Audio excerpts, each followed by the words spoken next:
Assalamualaikum warahmatullahi wabarakatuh. Perkenalkan, kami dari kelas IF19F Universitas Buana Perjuangan Karawang.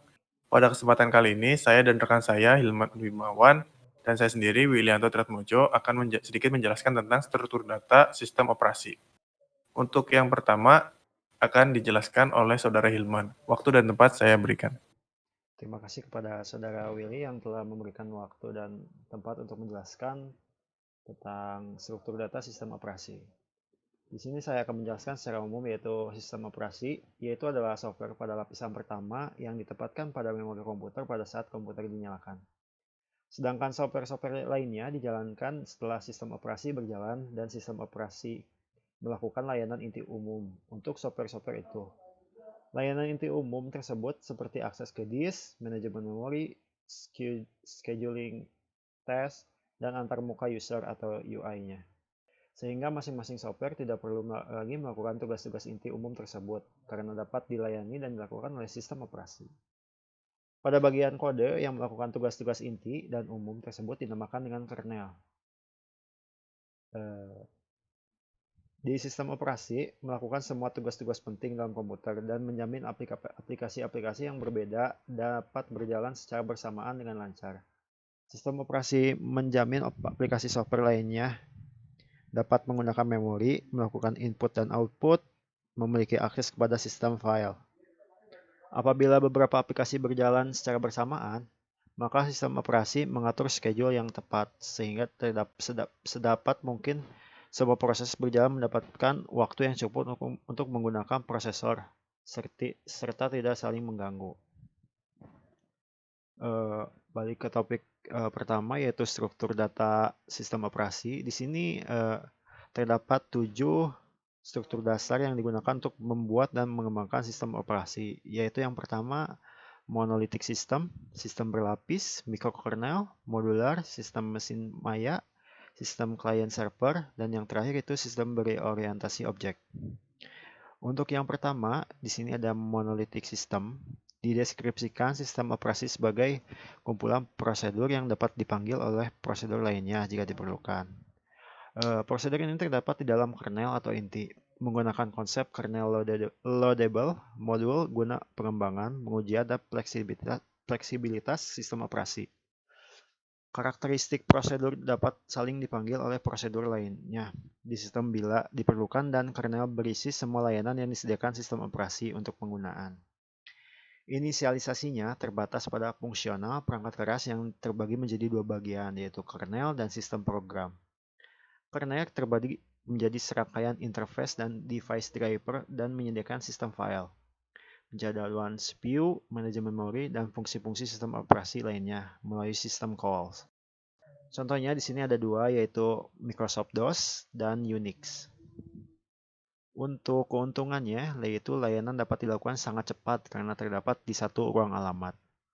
Untuk kerugiannya di sini terdapat beberapa kerugian, yaitu pengujian dan penghilangan kesalahan sulit karena tidak dapat dipisahkan dan dilokalisasi. Sulit dalam menyediakan fasilitas pengamanan. Merupakan pemborosan bila setiap komputer harus menjalankan kernel monotik sangat besar, sementara sebenarnya tidak memerlukan seluruh layanan yang disediakan kernel. Yang keempat yaitu tidak fleksibel, dan yang terakhir yaitu kesalahan pemrograman satu bagian dari kernel menyebabkan matinya seluruh sistem. Dan untuk contohnya terdapat seperti di gambar ini, yaitu aplikasi bisa mengakses resident system program, Microsoft DOS device driver, dan yang paling dalam yaitu ROM BIOS device driver. Untuk selanjutnya yaitu sistem berlapis. Di sini deskripsinya sistem operasi yang dibentuk secara hierarki berdasar lapisan-lapisan, di mana lapisan bawah memberi layanan terhadap lapisan di atasnya. Untuk karakteristiknya yaitu lapisan yang paling bawah adalah perangkat keras, dan yang paling tertinggi adalah user interface. Sebuah lapisan adalah implementasi dari objek abstrak yang merupakan enkapsulasi dari data operasi yang bisa memanipulasi data tersebut. Struktur berlapis dimaksudkan untuk mengurangi kompleksitas rancangan dan implementasi sistem operasi. Tiap lapisan mempunyai fungsional dan antarmuka masukan keluaran antara dua lapisan bersebelahan yang terdefinisi bagus. Di sini terdapat 6 lapisan-lapisan, yaitu untuk lapisan yang kelima yaitu the operator, yang keempat user program, dan yang ketiga I/O atau input output management, dan yang kedua yaitu operator perangkat communication. Yang lapisan pertama memory dan RAM management, yang lapisan paling bawah atau lapisan 0 yaitu processor allocation dan multi programming. Untuk fungsinya lapisan tersebut, yang kelima yaitu pemakai operator. Untuk yang keempat, aplikasi program pemakai. Yang ketiga, menyederhanakan akses input-output pada level atas. Yang kedua, mengatur komunikasi antar proses. Yang ke-1, mengatur alokasi ruang memori dan RAM magnetik. Dan yang paling bawah atau dasar yaitu mengatur alokasi pemrosesan dan switching, multi-programming, dan pengaturan prosesor. Contoh sistem operasinya yaitu yang dibuat oleh Dijkstra dan mahasiswa-mahasiswanya, serta sistem operasi multi-CS. Keuntungannya yaitu memiliki semua keunggulan rancangan modular, yaitu sistem dibagi menjadi beberapa modul dan tiap modul dirancang secara independen. Tiap lapisan dapat dirancang, dikode, dan diuji secara independen. Yaitu untungan kedua yaitu pendekatan berlapis, menyederhanakan rancangan, spesifikasi, dan implementasi sistem operasi. Untuk kerugiannya yaitu fungsi-fungsi sistem operasi harus diberikan ke tiap lapisan secara hati-hati. Di sini ada contoh gambar penerapannya, yaitu untuk contoh paling luar yaitu layer N, user interface atau UI. Di sini ada juga layer 1 dan layer atau lapisan paling dalam yaitu hardware. Untuk di sini microkernel atau struktur dalam microkernel, deskripsinya itu metode struktur ini adalah menghilangkan komponen-komponen yang tidak diperlukan oleh kernel dan mengimplementasikannya sebagai sistem dan program-program level user. Karakteristiknya yaitu fungsi utama dari jenis ini adalah menyediakan fasilitas komunikasi antara program klien bermacam pelayanannya yang berjalan pada ruang user. Contoh sistem operasinya yaitu True64, Unix, Mac OS X, dan QNX. Keuntungannya yaitu kemudahan dalam memperluas sistem operasi, mudah untuk diubah ke bentuk arsitektur baru, kode yang kecil dan lebih aman. Untuk kelemahannya yaitu kinerja akan berkurang selagi bertambahnya fungsi-fungsi yang digunakan. Untuk slide selanjutnya akan dijelaskan oleh saudara William. Waktu dan tempat saya persilahkan. Baik, terima kasih Saudara Hilman untuk waktu yang telah disediakan. Untuk selanjutnya akan saya jelaskan tentang modules. Untuk kernel mempunyai kumpulan komponen-komponen inti dan secara dinamis terhubung pada penambahan layanan selama waktu boot atau waktu berjalan.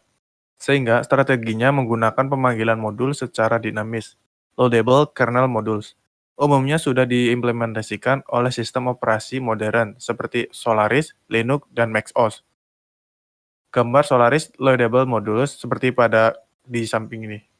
Itu di sini ada core Solaris kernel yang juga terdapat stream modulers, executable formulars, loadable system calls, file system, scheduling class, device and bus drivers, dan miscellaneous modules.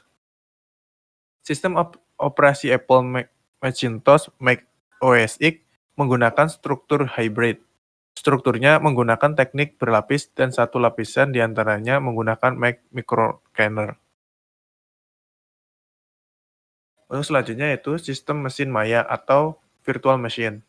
Untuk deskripsinya, sistem operasi yang melakukan simulasi mesin nyata yang memberikan fleksibilitas tinggi dan memungkinkan sistem operasi yang berbeda dapat dijalankan pada mesin komputer tersebut, atau dapat juga disebut operating system emulator. Untuk karakteristiknya, mesin maya mempunyai sistem time sharing yang berfungsi untuk menyediakan kemampuan untuk multiprogramming dan perluasan mesin dengan antarmuka yang lebih mudah. Contoh sistem operasiannya yaitu berupa Windows NT, Linux, dengan DOSemu. Untuk keuntungannya, pengembangan sistem dikerjakan pada mesin virtual, termasuk di dalamnya mesin fisik dan tidak mengganggu operasi sistem yang normal. Untuk kerugiannya, konsep mesin virtual sangat sulit untuk mengimplementasikannya, kebutuhan dan duplikasi yang tepat pada mesin yang sebenarnya. Contoh gambar penerapan seperti pada ditampilkan di sini yaitu antara processing, kernel, dan hardware. Berhubungan dengan program interface yaitu proses, kernel, FM1, virtual machine implementers, dan hardware. Untuk selanjutnya yaitu sistem client server modul.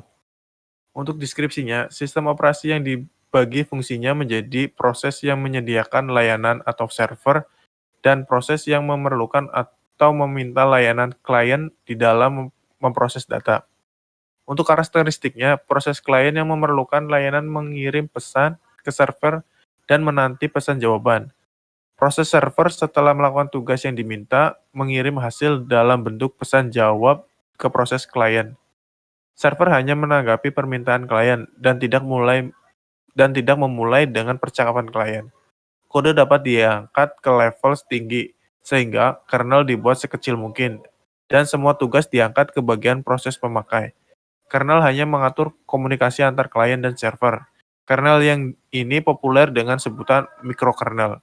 Untuk contoh sistemnya yaitu Windows 2000 Server dan Linux. Untuk keuntungannya, kemampuan di atas untuk digunakan dalam distributed system. Kerugiannya ada 3, yaitu yang pertama, layanan dilakukan lambat karena harus melalui pertukaran pesan. Untuk yang kedua adalah pertukaran pesan dapat menjadi bottleneck. Untuk yang ketiga, tidak semua tugas dapat dijalankan di tingkat pemakai atau sebagai proses pemakai. Contoh gambar penerapannya itu seperti yang ditampilkan pada gambar di sini, yaitu antara server berhubungan dengan klien, seperti pada gambar ini. Baik, untuk selanjutnya yaitu sistem berorientasi objek. Untuk deskripsinya itu sistem operasi ini merealisasikan layanan sebagai kumpulan proses dan terstruktur serta memisahkan layanan yang disediakan dan implementasinya. Untuk karakteristiknya, pada sistem yang berorientasi objek, layanan diimplementasikan sebagai kumpulan objek. Objek mengkapsulkan struktur data dan kumpulan operasi pada struktur data itu. Tiap objek diberi tipe yang menandai di properti objek seperti proses, direktori, berkas, dan sebagainya. Dengan memanggil operasi yang didefinisikan di objek, data yang dikapsulkan dapat diakses dan dimodifikasi. Model ini sungguh terstruktur dan memisahkan antara layanan yang disediakan dan implementasinya. Untuk contoh sistem operasinya itu ada Amoeba, Eden, Xkernel, dan Windows NT. Untuk keuntungannya, terstruktur dan memisahkan antara layanan yang disediakan dan implementasinya. Untuk kerugiannya, sistem operasi Microsoft Windows NT telah mengadopsi beberapa teknologi berorientasi objek, tetapi belum keseluruhannya. Contoh gambar penerapannya itu seperti pada di sini. Baik, mungkin cukup sekian yang bisa kami jelaskan. Kurang lebihnya kami minta maaf. Billahi taufiq wal hidayah. Wassalamualaikum warahmatullahi wabarakatuh.